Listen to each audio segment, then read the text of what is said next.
Olá a todos, olá a todas, sejam bem-vindos e bem-vindas a mais um vídeo aqui do Papo Aberto no canal da Exame Invest. Se você não nos conhece, já passou da hora de se inscrever aqui no nosso canal, seguir a gente nas redes sociais também, tá? @Exame Invest, que você nos encontra no Instagram, nos encontra no Facebook, em todos os lugares, para saber o que tem de mais importante quando o assunto é investimentos. E se você não me conhece, muito prazer, meu nome é Juliana Machado, eu sou especialista em fundos de investimento da Exame Invest Pro, que é uma seção específica e dedicada a recomendações de investimento ligada justamente à Exame Invest. E eu também estou nas redes sociais, recomendo que você me siga no Instagram, no Twitter, no Facebook, me procure no LinkedIn, onde você quiser, para mandar sua dúvida, tirar sua dúvida e ficar sempre em contato com a gente para aprender o melhor sobre investimentos. E hoje a gente está estreando, na verdade, essa versão do Papo Aberto aqui com gestores de fundos de investimento, justamente para trazer aí as principais mentes, as mais importantes cabeças do mercado financeiro, quem de fato está ali cuidando das grandes fortunas, as próprias de outras pessoas, e entendendo como é que eles fazem isso, onde que eles descobrem as chamadas assimetrias, né? Onde que está o valor desse troço chamado mercado financeiro. E para estrear aqui essa parte, né, do Papo Aberto com gestores de fundos de investimentos, eu trouxe o Roberto Reis, que é sócio e diretor de investimentos da Merak Capital, para falar um pouquinho com a gente, tanto do surgimento da casa, quanto como que o Roberto veio parar desse troço chamado mercado financeiro, né? E como que ele tenta entender essa multiplicidade de coisas que existem para você operar, né, Roberto? Muito bem-vindo, muito obrigada pela sua participação. Poxa, muito obrigado, Juliana. Quero te agradecer a oportunidade, estou honrado de estar aqui, fazendo esse primeiro papo de gestor aqui. E muito obrigado à Exame Invest Pro aí pelo convite. Super. E eu acho que é bem legal da gente começar falando uma coisa que, assim, eu particularmente tenho muita curiosidade, tá? Que é, assim, os nomes das casas, né? A gente vai nos nomes das gestoras, é uma coisa, assim, maravilhosa. Cada gestora tem um nome muito diferente uma da outra. E, assim, como é que é o processo de surgimento de uma gestora? Assim, você sempre quis ter uma? Você já trabalha com isso há um tempo? Como é que foi gestar a Merak, escolher o nome, né? Quase como se fosse um bebezinho mesmo que nasce, né, Roberto? É verdade. A gente colocou em pé aí um sonho antigo, né? Eu já trabalho no mercado financeiro há mais de 20 anos. Já trabalhei aí nos grandes bancos, trabalhei no Bank Boston, trabalhei no ABN AMRO Real, no Santander, no Bradesco, e já de muito tempo que eu vinha com essa ideia de montar minha gestora, né? 2 sócios fundadores se juntaram a mim nesse projeto, né? A gente já vinha discutindo isso há quase 10 anos, só que tinha um que estava no momento de vida, o outro estava em outro, muitas vezes o mercado é que a gente achava que não estava no momento ideal, e aí no meio do ano passado calhou, a gente estava todo mundo na mesma página, a gente no meio da pandemia ali, discutindo oportunidades de investimento, a gente discutiu e falou, vamos colocar de pé? Vamos colocar de pé. Aí eu me despluguei, na época eu estava no Asset do Bradesco, para me juntar à Merak. O Stefano, um dos outros sócios, ele já tinha sido do mercado há muito tempo, mais de 10 anos, trabalhando em corretoras. Ele tinha saído para trabalhar um pouco na economia real, tinha feito uma startup de rastreamento de carga de veículos pesados, estava indo muito bem. Aí ele saiu da empresa dele, veio para cá. E o Luiz Goshima, que ele sempre foi um empreendedor, já passou por várias áreas de economia real, e na época ele era CEO de um grande family office aqui em São Paulo, de um single family office. E aí nós 3 juntamos e falamos assim, vamos. Isso foi em agosto do ano passado. Aí, primeiro desafio, né? Achar um nome da Asset. Eu sou engenheiro, então sou muito cartesiano, os nomes passavam na minha cabeça, pega a inicial de cada um dos 3, vamos montar uma coisa assim. Depois até coloquei um nome que o pessoal achou horrível aqui dentro. E aí a gente contratou, né, até uma consultoria de marcas para ajudar a gente, mas acabou que o nome veio interno, até de conversas com uma investidora, nossa investidora Anjo, que até tornou sócia da empresa depois. Ela falou, não, mas então ela escutando o nosso discurso, que era um projeto de vida que a gente tinha, etc. Ela falou assim, uma coisa que vocês vão fazer com a alma, né? Eu falei assim, isso mesmo, fazer com a alma.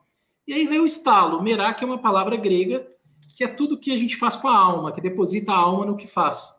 E aí caiu como uma luva, a gente adorou o nome, e aí começamos o startup da Merak no segundo semestre do ano passado. Que bacana, assim, no período de pandemia também, né, Roberto? Foi no período de pandemia. Na verdade, a gente começou a discutir investimento entre a gente, as oportunidades, né? Eram 3 amigos, a gente sempre falava muito, tinha uma filosofia de investimento semelhante. E no meio da pandemia, o mercado do ano passado, né, o mercado tinha derretido, a gente estava vendo várias boas oportunidades para investimento. E aí a gente falou, poxa, a hora é agora. Marcamos jantares um na casa do outro, com distanciamento social, um sentava na ponta da mesa, o outro no meio. E aí fomos fazendo, todo mundo acabou pedindo demissão dos seus antigos empregos aí em agosto, setembro a gente começou, no final de outubro a gente protocolou o pedido de asset na CVM e na Ambima, que são quem regula aí o nosso mercado, né? E aí no final de janeiro a gente estava com todas as licenças na mão para iniciar nosso processo. Em fevereiro a gente teve nossa primeira cota no nosso fundo e o time inteiro chegou durante o mês de fevereiro, né? Hoje somos 11 sócios aqui na Merac e até o meio do ano a gente deve ser 15 pessoas aqui. Bacana, em franca expansão, então, mesmo em período de pós-pandemia, digamos, a gente está numa situação de pandemia meio, digamos assim, estendido, né? A gente faz o Vale a Pena Ver de novo de pandemia, basicamente, né? Então a gente estava em 2020 com uma expectativa muito boa que 2021 seria aí o ano da melhora, de certa forma será, comparativamente, né? A gente já tem uma situação de vacina, mas assim, a gente está ainda com um período de muitas mortes diárias, né? Ainda temos acho que essa parte é bem relevante, né? Como é que foi para vocês, assim, esse momento assim de estar surgindo num momento que de fato existem oportunidades a serem capturadas do ponto de vista de quem empreende, do ponto de vista de quem investe, né? Mas ao mesmo tempo olhar muito para fora e o distanciamento social, né? Você falou que vocês se reuniram assim, cada um num lugar da mesa, né? Mas como é que foi assim, escolha de escritório, de vocês falar com pessoas, fazer entrevistas? Você sentiu impacto para poder, digamos, dar o start, de fato? É interessante isso. A gente acabou se adequando muito, assim. Então, falamos... O que a gente sempre pensava, assim, independente de ter pandemia, né? Empreender no Brasil nunca é trivial, né, Juliana? Porque aqui no Brasil são ciclos, né? Você tem um ciclo de calmaria, que as coisas vão bem, logo depois já aparece mais uma notícia, inverte a lógica das coisas. 2 semanas no máximo, né? E até quando a gente estava montando a Asset, né, os mercados já começavam já a recuperar, né, já estavam recuperando da crise da pandemia. E aí até umas pessoas falaram com a gente assim, nossa, mas corre, porque do jeito que o Ibovespa está, daqui a pouco vocês vão montar a Asset e não vai ter mais upside. E eu escutei isso de 2, 3 grandes amigos que eu tenho, e eu falava assim para eles, assim, gente, na verdade, pouco importa, porque a gente está aqui meio que fazendo um projeto de vida. E os ciclos na economia brasileira vão vir, vão embora, vão ser bons, vão ser ruins. E a ideia é que a gente continue aqui, investindo o nosso dinheiro e também democratizando o investimento. Quem quiser ir conhecer a filosofia da nossa empresa e investir junto é uma grande honra. Então foi um pouco nessa toada que a gente fez, assim, sem muita pressa, no sentido de, olha, a gente quer fazer o melhor, a gente está aqui para, se tudo der certo, aí pelos próximos 10, 20, 30 anos, então não vamos ficar muito ansiosos nessa questão de aproveitar ou não o ciclo, né? Mas óbvio que é uma agonia no Brasil, né? Você sempre, de 4 anos a gente tem eleição, aí é sempre vida ou morte para o mercado financeiro, o mercado sempre entra naquela espiral de ansiedade extrema, mas a gente falou, não, a gente está aqui para um projeto de vida, é um trade, não é um trade, é um investimento que a gente está fazendo de longuíssimo prazo, então a gente vai ter serenidade e vamos tocar. Os nomes, os times, na verdade, nesse mundo de asset, né, tem várias grandes assets que já abriram, outras grandes estão abrindo agora, mas o que a gente procurou nesse meio do caminho era trazer um time que já tivesse trabalhado, pelo menos na parte de investimento comigo, que cuida da parte de investimento aqui. Por quê? Porque, assim, para aproveitar um pouco do nosso track record que a gente tinha feito nas outras casas, nos outros grandes bancos. E 2, que a gente já tinha aquele pessoal que já tinha trabalhado junto, já sabia como lidar um com o outro, com o jeito de um, com habilidades e fraquezas do colega. Então, a gente estava procurando ter um time entrosado. Então, dessas 11 pessoas que a gente trouxe, tirando os 3 sócios fundadores, né, metade tinha trabalhado comigo no Santander Asset, onde eu fiquei muito tempo, e a outra metade tinha trabalhado comigo na Bradesco Asset. E aí, então, foi uma junção boa, porque todo mundo entrou com uma energia muito legal, todo mundo já se conhecia, já sabia das qualidades e defeitos de cada um do time, e a gente carregou muito o nosso processo de investimento. Então, assim, como o time já era integrado, um já olhava para o outro e falava assim, isso aqui é uma boa oportunidade para a gente investir, vamos aprofundar, isso aqui já descarta logo de cara. Então, a gente procurou ter essa tônica aqui dentro da empresa.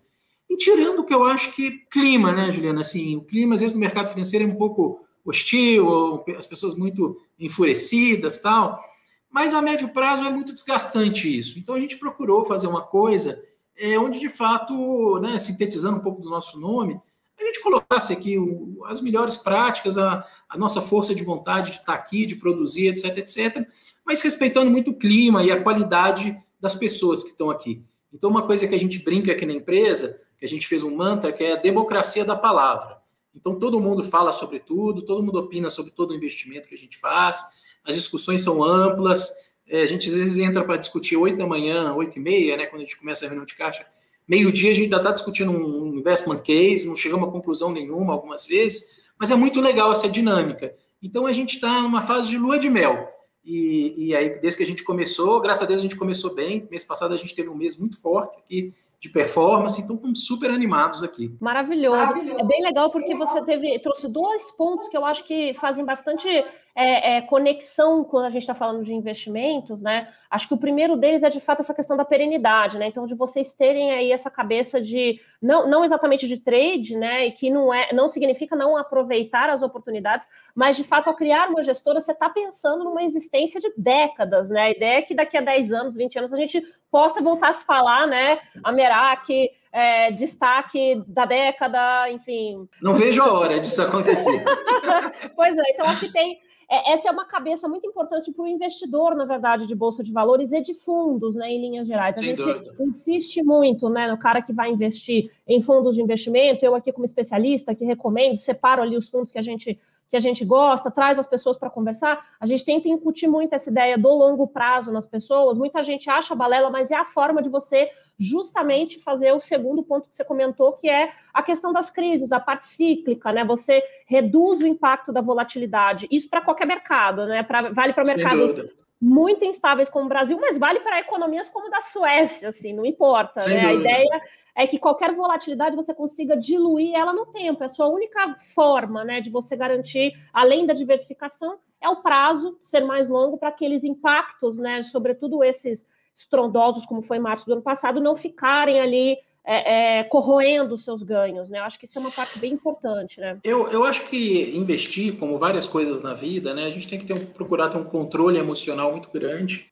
para poder, de fato, identificar tanto os exageros, às vezes está todo mundo comprado, aquela euforia muito grande, é o momento de ficar mais leve, como na mesma hora quando as pessoas começam a falar, o mundo acabou, agora não tem vez, essa crise é diferente de todas as outras, a gente tem um pouco de cabeça fria e falar assim, olha, de alguma forma o mercado vai sair dessa, o mundo vai sair, não é o fim do mundo, então vamos aproveitar as boas oportunidades. Então eu acho que controle emocional é muito importante, como quase tudo na vida, e eu acho também deixar um pouco o ego de lado, sabe, assim, deixar um pouco do lado de fora, porque no mercado, assim, cada dia é um dia, você não tem controle muito das coisas, das notícias que saem no dia a dia. Às vezes você faz uma tese de investimento maravilhosa, perfeita, mas alguma coisa sai no meio do caminho, muda o curso, então você tem que ter um pouco de cabeça boa para pegar essa sintonia e falar, olha, precisa de um ajuste ou não, isso é só uma notícia, isso é só um ruído, né, como a gente acaba usando muito no mercado financeiro. Às vezes saem notícias que pesam o Ibovespa no dia, atrapalham os mercados, mas muitas vezes a gente fala assim, mas vem cá, isso aqui é um ruído que está atrapalhando hoje, ou isso mudou a nossa cabeça, mudou a nossa tese de investimento?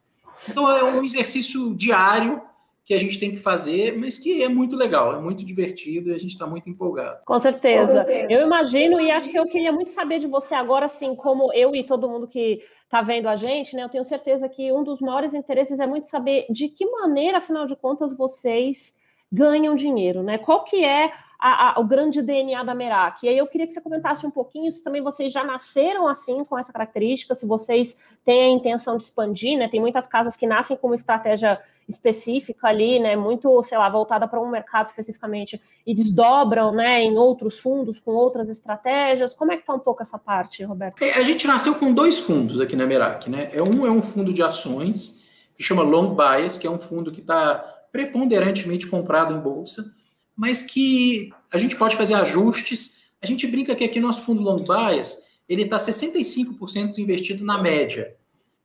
Só que essa média varia muito. Então, quando a gente está otimista, como a gente estava talvez em dezembro, janeiro, a gente chegou a quase 5% investido em ações no fundo. Quando a gente fica retraído ou fica mais cauteloso com alguma coisa, a gente diminui essa alocação. Então, para o nosso cliente, ele tem 2 coisas. Quando ele compra esse fundo, ele compra a nossa seleção de ações, que são as escolhas das ações que a gente está fazendo para aquele produto, mas ele também compra um pouco da nossa expertise de aumentar a alocação em bolsa, nos momentos que a gente acha que está favorável e reduzir quando a gente começa a ficar preocupado ou cauteloso. E o nosso outro fundo é um equity hedge, que nada mais é do que um multimercado, que acho que todo mundo que está escutando aqui tem pleno conhecimento, só que é um multimercado mais no modelo americano. Lá eles usam muitas ações e investimentos em renda variável nos multimercados. E como o nosso DNA aqui é de ações, a gente falou, poxa, vamos fazer um multimercado de ações. Então ele é um fundo benchmark CDI, que a gente está ali tentando todo mês, obviamente, superar o CDI para entregar no final do período uma rentabilidade muito melhor que ele tem na renda fixa ou nos próprios outros multimercados. Em todos esses fundos a gente usa preponderantemente ações, mas a gente também faz posições em renda fixa e em câmbio. A gente brinca aqui, sabe, de uma forma bem simplista, sabe, Juliana? Quando a gente compra uma ação, a gente pode comprar ela por dois motivos, assim, sendo bem trivial. Ou aquela empresa está num momento muito bom, ou seja, poxa, está vendendo, recorde atrás de recorde de vendas, superando, margem melhorando, etc, etc. Mas quando o momento é bom, normalmente o valuation daquela empresa, ou o preço, já não é tão bom, porque o momento já está vindo bom há muito tempo, então várias pessoas já descobriram que aquele negócio é bom. Então, eu vou falar assim, por exemplo, empresas de e-commerce que se deram super bem nessa pandemia, porque, obviamente, o comércio estava fechado. Essas empresas, elas são empresas que o momento é muito bom. Porque, poxa, como você não tem, até então, você não tinha um shopping center, um comércio aberto, você acabava fazendo suas compras online, tirando essa questão do trend secular, né? Então, são empresas que o momento delas é muito bom, é recorde atrás de recorde, operacional, mas o valuation delas já não é tão bom assim. E a gente mescla com exatamente o oposto, o portfólio. Com empresas que o valuation é muito bom, mas o momento é ruim. E por isso que, se o momento é ruim, por isso que o valor dela, o preço dela está muito atraente. E aí é até fácil exemplificar agora, né, que a gente está saindo da pandemia, ou da quarentena, né? Que, assim, são empresas de vestuário, empresas de shopping center. Então a gente entende aqui que a gente meio que faz esses dois blocos. Empresas de ter um momento bom, mas o valor já não é tão bom, mas a gente acha que o momento vai continuar bom e essa empresa vai continuar performando bem. E outras empresas que estão numa fase que o momento delas é muito ruim. Mas que, olha, se olhar para frente, um período mais longo, ela vai se recuperar, porque as empresas são boas, são líderes de mercado, tem uma marca muito forte, um management bom. Então, a forma como a gente compõe o portfólio com esses dois blocos de empresa, talvez é que dá um pouco de consistência no nosso resultado ao longo do tempo. Então, a gente tenta um pouco mesclar esses dois tipos de investimento na nossa carteira, no nosso fundo. Perfeito. E aí, como é que vocês fazem? Vocês procuram pegar, montar uma estratégia específica para o fundo de ações e reproduzir ele de alguma maneira no equity hedge? É uma estratégia só aí vocês adaptam para os dois fundos? Como é que é essa na prática? A carteira de ações dos dois fundos é bem semelhante. O que difere um fundo de outro é basicamente o risco que a gente toma.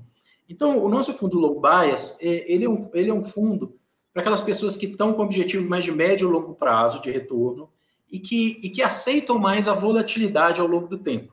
Então, ela aceita eventualmente ter um mês de uma cota negativa para poder recuperar isso ao longo do tempo. Já o nosso fundo Equity Hedge, a carteira de ações é bem semelhante, só que às vezes quando a gente está 80% do long bias comprado, no Equity Hedge a gente está 15% ou 20%.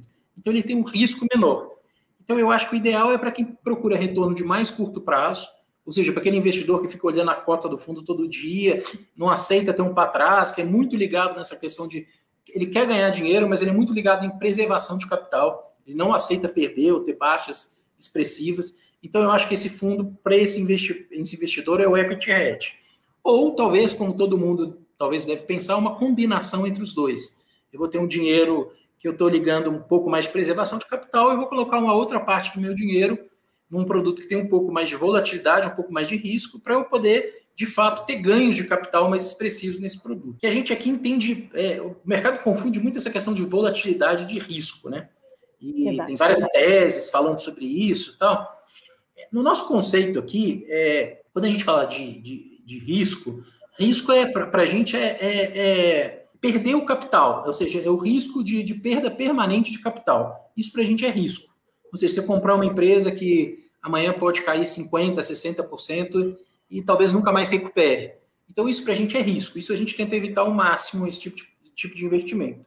Volatilidade é uma coisa que, assim, no Brasil a gente já está acostumado. Então, hoje se é uma notícia boa, a bolsa sobe, amanhã muda alguma coisa no político, ou não aprova alguma coisa no Senado, alguma coisa, a bolsa vai lá, derrete. Isso é volatilidade, isso a gente aguenta. Porque para a gente ganhar dinheiro ao longo do tempo, a gente tem que saber operar na volatilidade. Então, volatilidade a gente tolera bem aqui na Merak. A está acostumado, é isso que a gente faz. Agora, o risco, que é a perda permanente de capital, isso a gente já é bem estressado, a gente procura ao máximo mitigar isso nos nossos investimentos.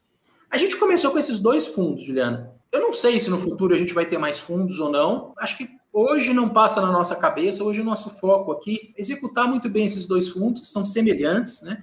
Eles só tem uma questão de risco diferente entre eles.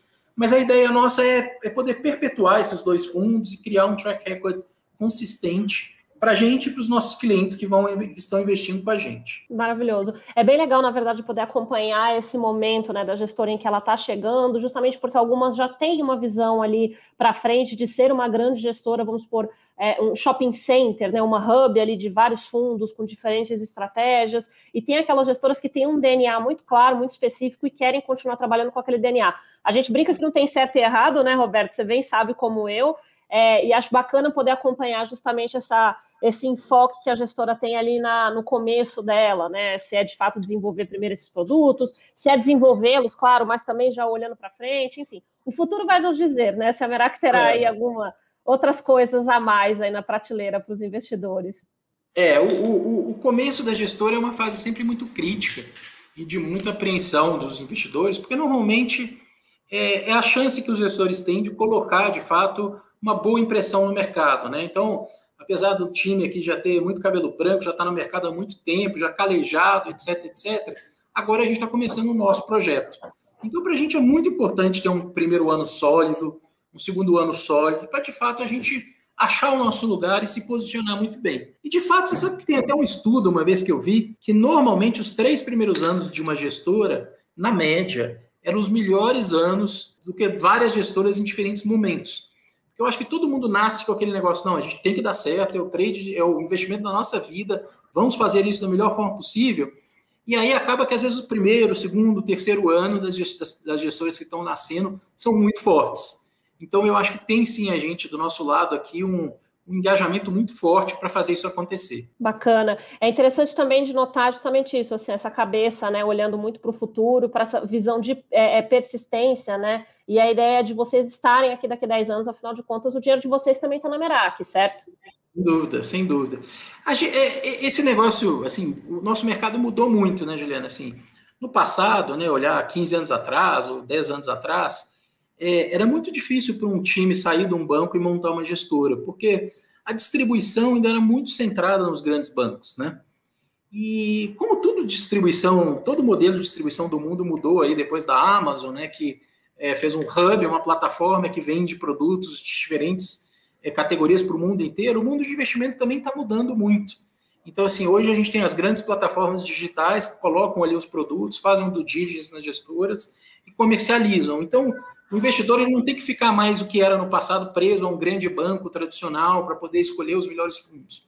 Eles já podem escolher os times de investimento que eles querem, as casas, ver a sintonia, ver o estilo de gestão e, de fato, poder participar daquilo ali com um engajamento muito maior, porque as pessoas hoje não são mais funcionários de banco, né? Elas são sócias de uma asset, elas vão estar aqui pelos próximos muitos anos. Então, eu acho que, obviamente, é um ganha-ganha para todo mundo isso. Com certeza. E como que é, na verdade, assim, se você puder comentar um pouquinho com a gente, né, como é que vocês estão olhando para o mercado nesse momento, assim, levando em conta que vocês têm um DNA de ações bastante evidente, né, e uma visão de que vocês são sócios, inclusive, das empresas, né, uma visão que a gente gosta também de incutir nos nossos investidores, que comprar uma ação nada mais é do que comprar a menor fatia possível de uma empresa. Tem algum setor ou alguma companhia especificamente que vocês estejam mais otimistas, digamos assim? A gente está muito animado com o mercado aqui. O que aconteceu, até colocando um pouco de perspectiva, né? No final do ano a gente estava bem animado. Em fevereiro, a gente começou a ficar bem preocupado aqui na Merak com basicamente 3 coisas, né? Um era que a gente estava vendo que a gente ia passar por uma outra quarentena, e obviamente passar por outra quarentena ia acabar tendo impacto no crescimento, no PIB do país, né? O outro ponto era essa questão do orçamento, né? Que teve essa discussão grande aí do governo, aonde que tira recursos, aonde que adiciona, como é que enquadra o novo orçamento face à pandemia, etc, etc, necessidade dos estados e tal. E o último ponto era o político, né? Que nos últimos 2 meses teve muita notícia, né? Mudou muito o quadro. A gente já estava vivendo, de certa forma, a antecipação eleitoral, que era, até então, a gente estava vivendo uma questão do Bolsonaro com alguns governadores, né? Talvez o Dória também se destacando um pouco mais, estava tendo já uma certa polarização, mas aí em fevereiro e março a gente teve a questão do Lula, que muda completamente o horizonte de investimento para as próximas eleições. Então, acho que em fevereiro e março a gente ficou muito cauteloso, e ao longo do mês de março, em abril, a gente começou a ver que tudo isso já estava, de certa forma, precificado no mercado. Então, a gente viu que o crescimento do PIB no país, a gente estava falando na época do Réveillon, assim, a gente estava falando de 4,5% de crescimento para o Brasil, e a gente viu que no meio da quarentena, vários bancos e analistas e gestoras já estavam trabalhando com 3% de crescimento do PIB. Aí a gente falou, poxa, agora parece já um pouco mais ancorado o crescimento do país para esse ano. A questão eleitoral, a gente já está claro para todo mundo que ano que vem vai ser um ano complicado nas eleições, vai ter uma polarização, enfim, ainda é muito cedo para fazer qualquer prognóstico sobre isso, mas assim, acho que já tem esse fato. E a questão do orçamento, assim, talvez não da forma que a gente gostaria que fosse endereçado, mas ela foi endereçada. Então, eu acho que foi endereçada, ainda tem algumas coisas no horizonte, mas eu acho que as grandes armadilhas a gente conseguiu fugir. Então, a gente falou, opa, o cenário melhorou. Aí, então, a gente voltou a adicionar riscos nos nossos portfólios. A gente está muito animado, com algumas empresas que a gente viu que foram muito afetadas na pandemia, aí, porque se tiveram seus negócios suspensos, e agora a gente está fazendo um pouco desse trade de reabertura, que fala, escolhendo algumas boas empresas que ficaram para trás nesse caminho. Então, aí tem um pouco de shopping center, tem um pouco de vestuário, tem um pouco de turismo e tem um pouco de indústria também nesse caminho. E estamos muito também atentos e olhando com bons olhos toda essa inovação tecnológica que está vindo. Então, são as fintechs, são os bancos digitais, que a gente tem olhado e tem visto um crescimento muito forte. Um exemplo disso, por exemplo, é o Banco Pan, que a gente estava investido nessa empresa já há uns quase 5 meses e que no mês passado teve uma performance incrível, subiu quase 70%, e a gente acha que subiu talvez metade do que tem para subir, tem muito mais, porque a performance dele está indo muito bem. E outras coisas, assim, outros movimentos que a gente está vendo. Então, o portfólio hoje é bem híbrido, além de ter um pouco de commodities também. Como eu falei, o Brasil, esse ano vai crescer 3,5%, alguma coisa assim, só que o mundo está crescendo muito. Então, o crescimento mundial esse ano deve ser em torno de 6%. Então, a gente também tem um pouco de commodities no portfólio para poder capturar o crescimento global e sair só do local, só da esfera Brasil. Interessante que é uma ideia de sair fora dessa esfera, sair da esfera Brasil, ao mesmo tempo usando uma estratégia de ações brasileiras que estejam expostas ao ambiente internacional, que são as companhias justamente de commodities, né?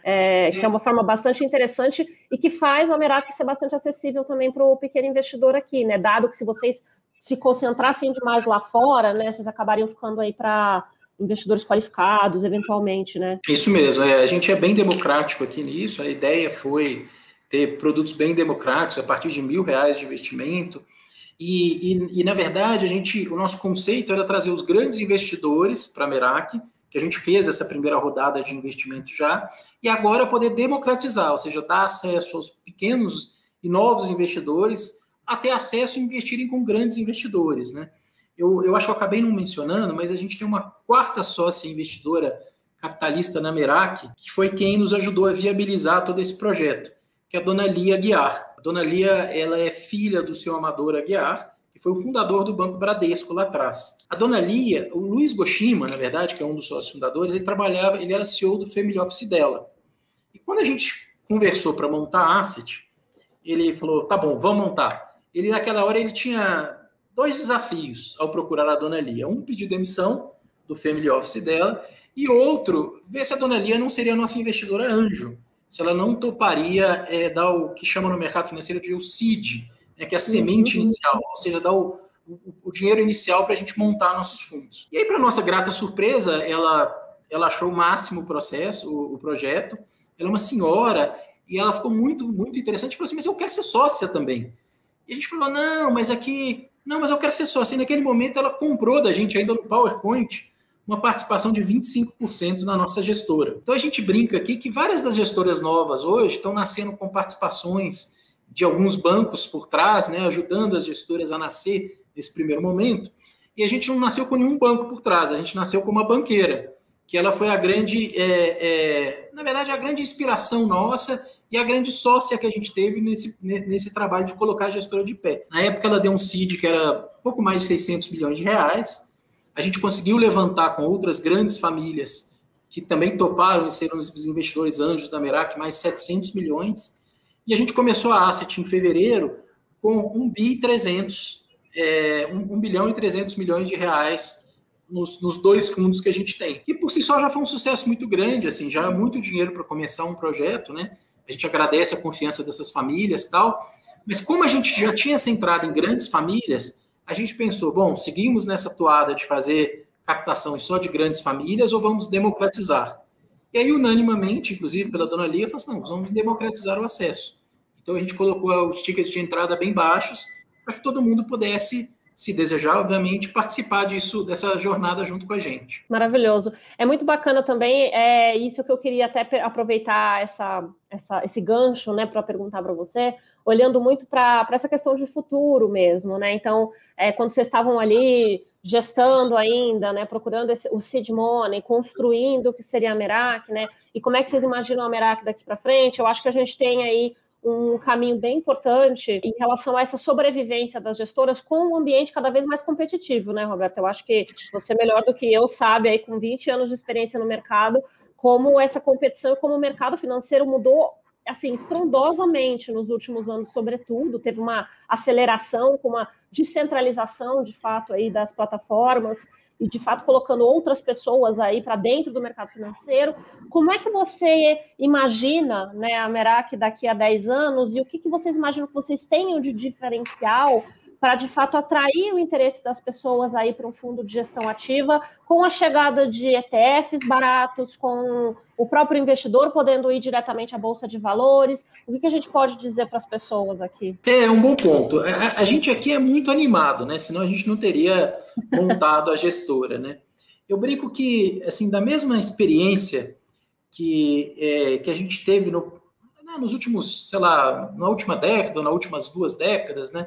Eu sempre sinto muito aquele exemplo da Blockbuster e da Netflix, para não citar nenhuma empresa brasileira, né? Domingo à noite você queria alugar um filme, você ia na Blockbuster, o filme que você queria nunca estava disponível, o rapaz que te atendia acabava te indicando um outro filme, você saía de lá com um filme na mão que você não queria ver, era obrigado a devolver em 24 horas, se você não devolvesse, pagava multa, acabava pagando multa, etc, etc. Aí veio o Netflix, uma proposta mais simples, está aqui a minha plataforma, você faz o download do que você quiser, assiste o filme na hora que você quiser, sempre está disponível, etc, etc. Eu acho que esse caminho das gestores independentes, assim, né, fazendo uma analogia, uma brincadeira, é quase a mesma coisa, porque quando você investiu num grande banco, você nem sabia quem era o gestor, você nem conseguia ler a carta dele, você não tinha acesso a lives, você não tinha acesso a nada, você simplesmente confiava, olha, esse aqui é um grande banco, ele é muito sólido, eu vou investir lá. Ele está fazendo o trabalho.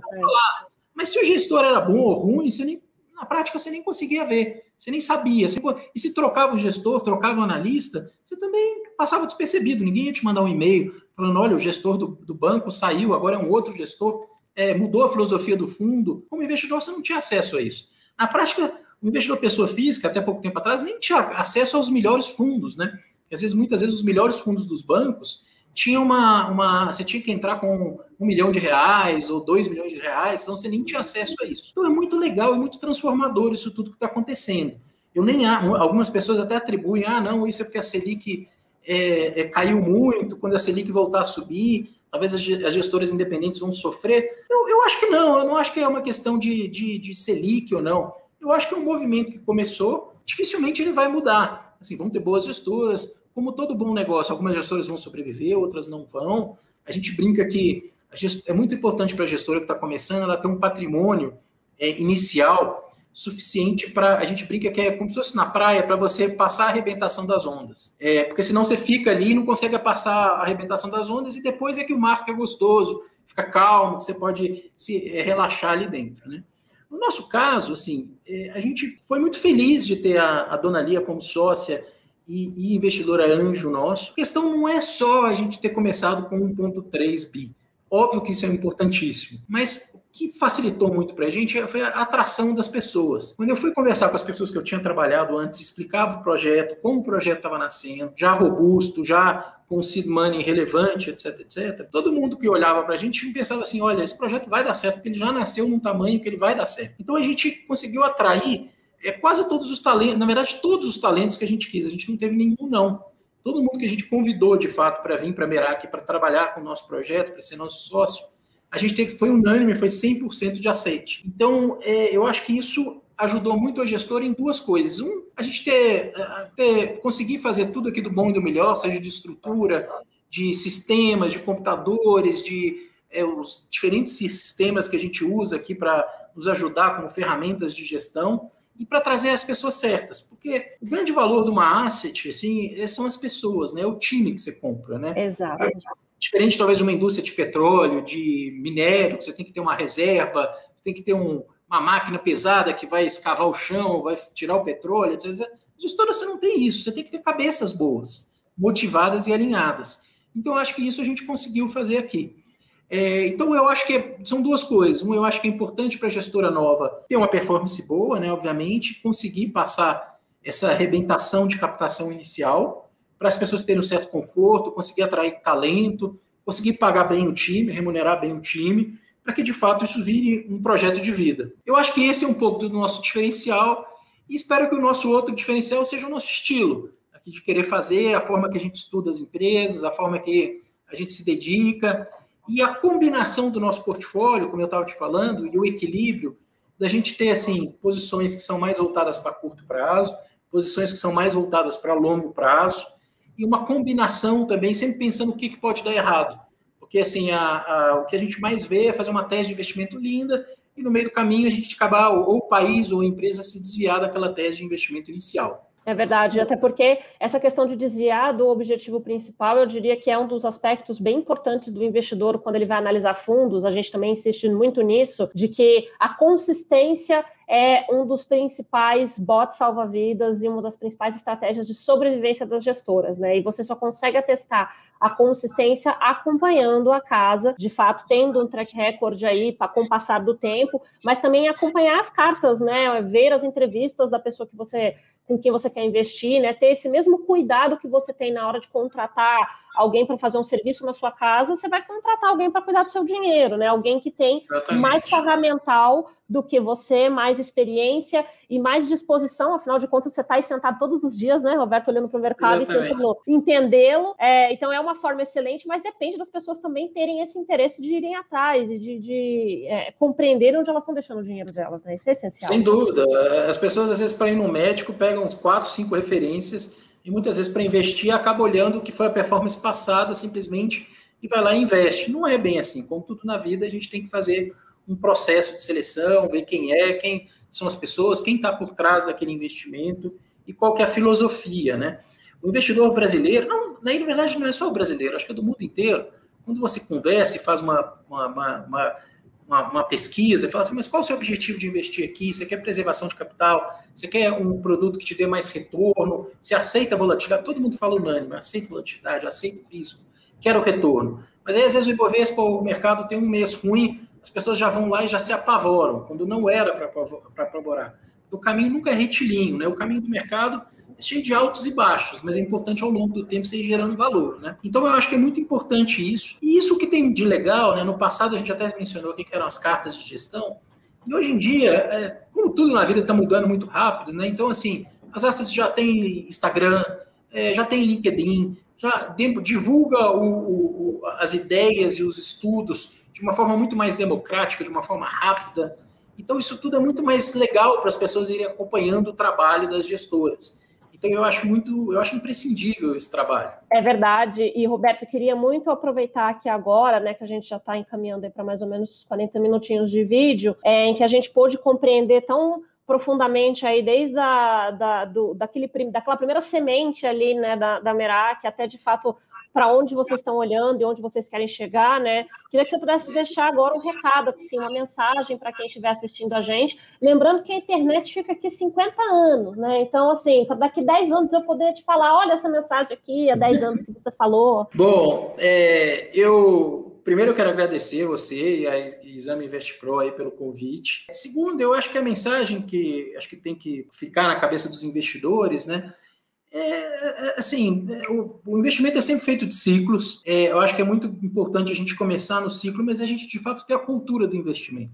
Então a gente colocar um pouco, investir hoje, pensando literalmente no futuro, pensando, olha, daqui a 5 anos, daqui a 10 anos. É um projeto que você vai alimentando de longo prazo, para você de fato conseguir realizar seus sonhos a médio e longo prazo, seja a faculdade do filho, seja troca da casa, troca do apartamento, carro, realizar uma viagem, sim, em busca desses sonhos. O brasileiro, né, de forma geral, e eu acho que talvez por uma questão conjuntural, né, a gente acabou sempre associando investimentos à renda fixa.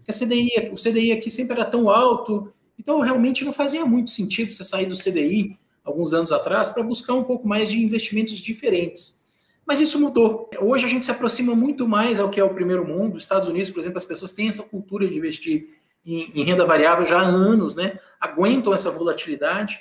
Eu acho que essa cultura começou a chegar aqui no Brasil nos últimos anos, né? Ano passado a gente teve 3 milhões de CPFs na Bovespa, que já para a gente é um marco, né, muito grande. A Bovespa ficou anos e anos ali com 600 mil CPFs apenas. Então eu acho que assim, é muito importante a gente pensar e programar o nosso futuro, para a gente realizar nossos sonhos. E aí sempre tirando a emoção de lado, entendendo que às vezes quando o preço cai, em vez de resgatar é o bom momento para comprar, e às vezes também saber um pouco realizar o lucro, né? Então acho que isso é um pouco do nosso trabalho. É engraçado que, por exemplo, em algumas profissões, né, medicina, por exemplo, às vezes o cara é um cirurgião, mas aí o filho dele vai fazer uma cirurgia, ele fala, não, eu não tenho condições de operar meu filho, eu vou falar com meu filho operar com um colega meu médico, né? E às vezes as pessoas tentam, às vezes, fazer os investimentos na pessoa física, que eu acho que é super saudável e legal, só que também esses investimentos dedicam tempo e pesquisa, né? Entendimento, estudos, etc, etc. E às vezes, muitas vezes, tem uma experiência que não é tão proveitosa. Então, talvez os fundos se encaixam nisso. Você tem uma gestão profissional, onde as pessoas vão tentar tirar a emoção, de fato, ao máximo dos investimentos, para fazer com que aquele investimento seja perene e te dê os retornos sustentáveis ao longo do tempo. Roberto, muito obrigada pela sua super aula aqui para a gente, tá? Pelo seu tempo, pela sua disposição. Queria te agradecer de verdade. Espero falar com você daqui a um tempo aí com com várias histórias legais para a gente continuar falando sobre aí o desenvolvimento da Merak, tá? Sucesso para vocês nessa jornada. E também queria agradecer muito a você que nos assistiu até aqui, tá? Convidar novamente para você não esquecer aí de assinar o nosso canal e continuar acompanhando a gente aqui na Exame Invest. Obrigada, Roberto, um grande beijo. Muito obrigado, Juliana, obrigado a todos, um prazer muito grande.